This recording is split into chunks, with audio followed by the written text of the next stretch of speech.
Yo, what's up mga parts, may Red Light Moto. Hello po sa aking mga followers and subscribers dyan. Ayan, may gusto lang akong linawin at sagutin sa mga nababasa ko sa post, sa comment. Sabi nila, normal daw na kapag ka pinipiga mo ng bigla yung big carb at naka-quick throttle ka, ihahagok daw po yan. So kailangan daw po dahan-dahan. So isa lang po masasabi ko dyan, hindi po yan nakatuno, kaya ganyan. Hindi po yan nakatuno ng maayos, kaya humahagok kapag binibigla nyo yung silinyador. At ito, papakita ko sa inyo, naka big carb tayo, 32mm, quick throttle, naka stock coil lang tayo. Pero makikita nyo, na kahit ganyan yan, hindi po yan nahagok. So at least makikita nyo dito, na kahit naka big carb tayo, naka quick throttle tayo, hindi po yan nahagok. Tulad na sinasabi nila, na normal daw po yung hagok kapag lalo na kapag naka quick throttle tayo. Isa lang po ibig sabihin yan, hindi nyo po nakukuha yung tama, yung tono ng quick throttle nyo sa carb nyo. Kasi dapat ayusin nyo rin yung pagtuno ng carb nyo na mag-match sa quick throttle natin. Kasi ito, konting piga mo lang yan, yung plunger natin umaangat na kagad yan. Ngayon, pag di mo nakuha yung tamang pagtuno dyan sa carb mo, hagok talaga yan, mamumugak talaga yan. So ito, papakita ko sa inyo. Ito, kahit biglayin pa natin to, hindi po ito hagok.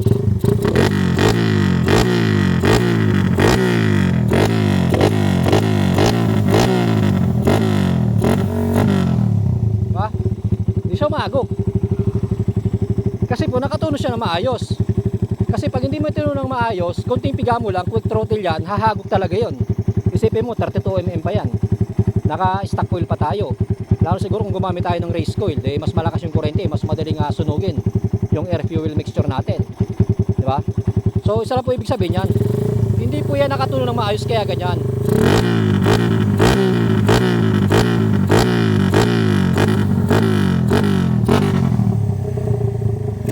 Diba?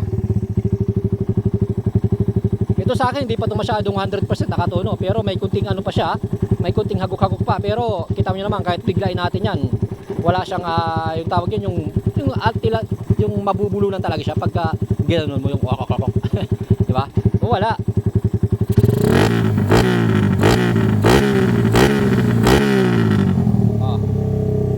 Diba? Ano yung cable ko? Wala siyang hagok par. Ibig sabihin, sa pagtutuno ninyo yan, kailangan ayusin nyo yung pagtuno nyo para hindi siya umahagok. Kahit naka big curve ka pa, kahit naka quick throttle ka pa. So hindi po dahilan na sabihin ng iba na kasi big curve ka kaya ganyan, hahagok yan pag binigla mo. Hindi po pwede yung ganun. Kasi sa karera, hindi mo pwedeng dahan-dahanin yung silinyador mo. Diba? Diba? Example lang natin yung sa karera.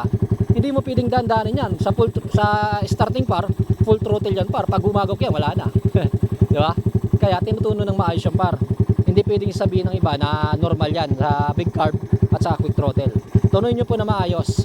Ito sa akin, hindi pa ito nakatuno ng maayos. Siguro sabihin natin mga 90% to 85% pa lang yung tuno ko nito. Diba?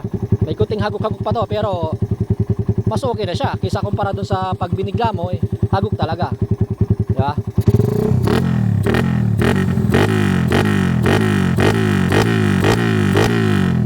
Diba?